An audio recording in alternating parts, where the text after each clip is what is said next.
امام حسین رضی اللہ تعالیٰ عنہ کی 4 سال کی لاڈلی سکینہ کے ساتھ یزیدی فوج نے بہت ہی ظلم و ستم کیا۔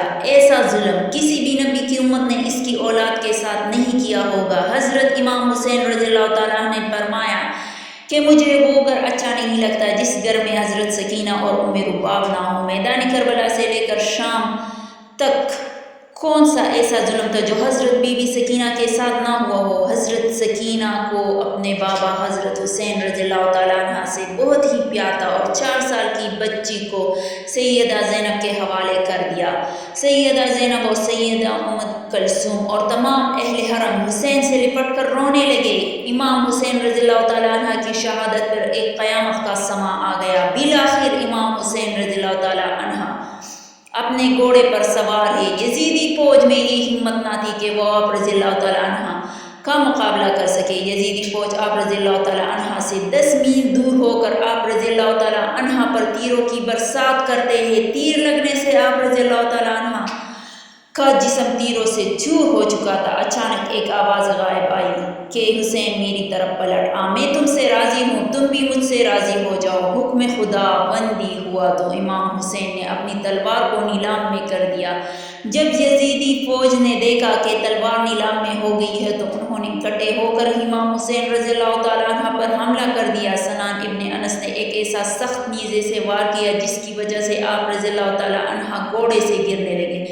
اتنے میں بدبخت حرملہ نے حضرت امام حسین کی پیشانی پر تیر مارا جس کی وجہ سے آپ رضی اللہ تعالیٰ عنہ گھوڑے سے زمین پر گر گئے۔ جب امام حسین رضی اللہ تعالیٰ عنہ زمین پر گرے تو میدان کربلا کی زمین ہلنے لگی، ہر طرف زلزلہ رونما ہو گیا۔ مولا حسین رضی اللہ تعالیٰ عنہ کے گرتے ہی زمین میں موجود ہر چیز ہل گئی، آسمان کانپنے لگ گیا، ہر طرف یزیدی لشکر کا شور و غل اور شادیانے بج گئے۔ بی بی سکینہ خیمے سے آئی اور آپ سے پوچھا میرے بابا کہاں ہیں؟ ان میں سے ایک کمینے نے پوچھا کہ تمہارے بابا کا نام کیا ہے؟ سکینہ نے بلند آواز سے کہا کہ میرے بابا کا نام مولا حسین رضی اللہ تعالیٰ عنہ ہے۔ تو آپ رضی اللہ تعالیٰ عنہ کی آواز سن کر اس ظالم نے ایک تیر نکالا اور مولا حسین رضی اللہ کے جسم کو تیر مار کر کہا یہ تمہارے بابا ہے؟ تیر کے چلتی ہی بی بی سکینہ اپنے بابا کی طرف بھاگی آئی۔ بدبخت یزیدی فوج مولا حسین رضی اللہ تعالیٰ عنہ پر ظلم کے پہاڑ توڑتے رہے۔ ننھی سی 4 سال کی بچی اپنے بابا جان کو قریب سے ذبح کرتے ہوئے دیکھ رہی تھی۔ شمر چھوٹی سی بچی کو دیکھ کر مولا حسین رضی اللہ تعالیٰ عنہ کے جسم پر ضرب لگاتا رہا۔ شمر نے مولا حسین رضی اللہ تعالیٰ عنہ کی گردن پر 13 ضربیں لگائی۔ شمر نے تلوار حضرت سکینہ کی طرف لہرا لہرا کر حضرت حسین رضی اللہ تعالیٰ کے جسم پر ضرب پہ ضرب لگاتا رہا۔ مولا حسین رضی اللہ تعالیٰ عنہ کی جب شہادت ہو گئی تھی تو ظالموں نے آپ رضی اللہ تعالیٰ عنہ کے جسم پر گھوڑے دوڑاتے رہے۔ کسی نے زین العابدین سے پوچھا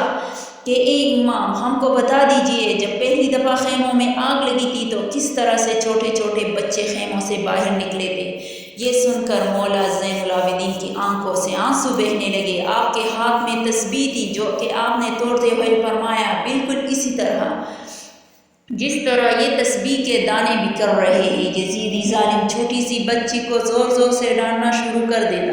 یزیدی ظالموں نے ننھے اور چھوٹے بچوں کے رونے پر بھی پابندی عائد کر دی تھی۔ قافلہ چلتے چلتے ٹھہر جاتا ہے۔ جس نیزے پر مولا حسین رضی اللہ تعالیٰ عنہ کا سر ہے وہ نیزہ آگے کی طرف حرکت نہیں کرتا، وہاں ہی رک جاتا ہے۔ شمر زین العابدین کو کہتا ہے کہ تمہارے بابا آگے کیوں نہیں جا رہے؟ سید سجاد نے سید زینب سے فرمایا کہ پھوپھی جان بابا کا سر مبارک آگے نہیں جا رہا ہے۔ یہ بات سن کر سیدہ زینب نے بی بی سکینہ کو تلاش کرنا شروع کر دیا کہ بی بی سکینہ کہاں چلی گئی ہے۔ پھر سیدہ زینب نے بی بی سکینہ کو تلاش کیا۔ بی بی زینب نے دیکھا کہ ایک نقاب پوش خاتون نے ننھی سکینہ کو اپنی گود میں اٹھایا ہوا ہے۔ بی بی زینب نے حیران ہو کر اس سے پوچھا تم کون ہو؟ جب سے ہم کو قید کیا گیا ہے ہم سے کسی نے بھی ایسا رویہ اختیار نہیں کیا ہے۔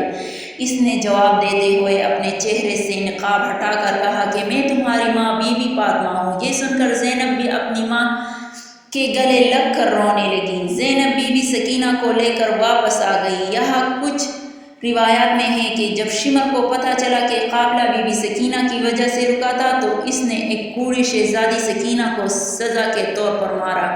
شمر کمینے نے 4 سال کی بچی کے ہاتھ باندھ کر اونٹ کی پشت پر بٹھایا اور کہنے لگا، مجھے انعام اور اکرام لینے کے لیے یزید کے دربار میں جلد سے جلد جانا ہے۔ میں نے ہی مولا حسین رضی اللہ تعالیٰ عنہ کا سر قلم کیا ہے، میں نے ہی مولا حسین کو شہید کیا ہے۔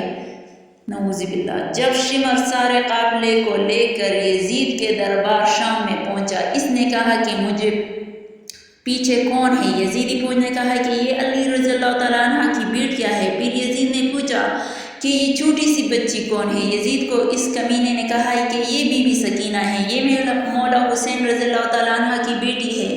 سکینہ دربار یزید میں اس طرح کھڑی تھی۔ دربار یزید میں کھڑی سکینہ نے پاؤں اس طرح سے کہ ایک پاؤں اوپر ہوتا تھا تو دوسرا نیچے ہوتا تھا، دوسرا اوپر ہوتا تھا تو پہلے نیچے ہو جاتا۔ بی بی سکینہ کو اس حالت میں دیکھ کر یزید نے پوچھا، تم اس طرح کیوں کھڑی ہو؟ بچی نے کہا کہ تمہاری فوجیوں نے ہماری یہ حالت کر دی ہے۔ یزید نے اپنی فوج کو کہا کہ رسیاں کھول دو۔ یزید لعنتی نے کہا کہ بی بی سکینہ، میں نے سنا ہے کہ آپ اپنے بابا سے بہت پیار کرتی ہے، کیا آپ اپنے بابا سے ملنا چاہتی ہے؟ سکینہ نے جواب دیا کہ میں اپنے بابا سے ملنا چاہتی ہوں۔ اس کے بعد یزیدی نے امام حسین رضی اللہ تعالیٰ عنہ کے سر سے کپڑا ہٹا دیا۔ یہ دیکھ کر بی بی سکینہ روتے روتے اپنے بابا کے پاس آئی۔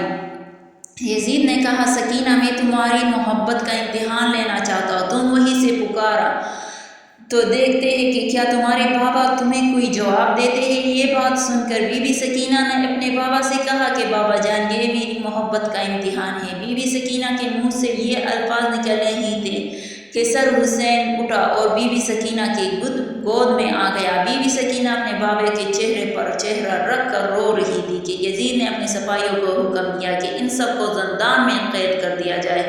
اس کے بعد یزیدی فوج نے آل محمد صلی اللہ علیہ وآلہ وسلم کی اولاد کو زندان میں قید کر دیا۔ زندان سے جب پرندے آتے جاتے تھے تو بی بی سکینہ اپنے بھائی سید سجاد سے پوچھتی تھی کہ بھائی جان، کے پرندے یہاں کیا لینے آتے ہیں؟ سید سجاد نے فرمایا، میری بہن یہ اپنے گھر جا رہے ہیں۔ یہ بات سن کر سکینہ نے فرمایا کہ بھائی جان، ہم کب اپنے وطن جائیں گے؟ یہ بات کرتے کرتے سکینہ اپنے بابا مولا حسین رضی اللہ تعالیٰ عنہ کو یاد کرتے کرتے رونے لگ گئی۔ وہ روتے روتے بے ہوش ہو گئی۔ بی بی سکینہ نے اپنے باپ کو خواب میں دیکھا کہ مولا حسین رضی اللہ تعالیٰ عنہ آپ کو لینے آئے ہیں۔ سکینہ نے دیکھا کہ باپ آئے ہوئے ہیں۔ سکینہ نے کہا کہ بابا جان، آپ کہاں چلے گئے تھے؟ شمر نے میرے سارے گوشوارے چھین لیے ہیں، شمر نے مجھے بہت رلایا ہے، مہربانی کر کے آپ مجھے چھوڑ کر نہ جانا۔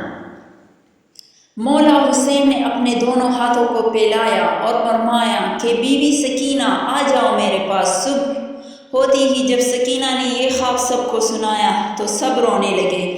زندان میں رونے کی آوازیں بلند ہو جاتی ہے۔ یزید سو رہا ہے۔ جب زندان سے آواز بلند ہوئی تو یزید نے اپنے سپاہیوں سے اٹھ کر کہا کہ یہ آواز کیسی ہے؟ یزید فوجیوں نے کہا کہ لگتا ہے کہ وہ حسین کو یاد کر رہے ہیں۔ یزید نے اپنے فوجیوں کو کہا کہ ان کو حسین رضی اللہ تعالیٰ عنہ کا سر دے دو تاکہ ان کے رونے کا شور بند ہو جائے اور میں سکون سے سو سکوں۔ یزید سپاہیوں نے سر مبارک زندان میں رکھ دیا۔ جب مولا حسین رضی اللہ تعالیٰ عنہ کا سر مبارک زندان میں گیا تو سر مبارک کو دیکھ کر سب رونے لگ گئے۔ اپنے بابا کا سر مبارک بی بی سکینہ اپنی گود میں رکھ کر بہت ہی زیادہ روئی۔ سکینہ اتنا روئی کہ روتے روتے سکینہ دنیا سے چلی گئی۔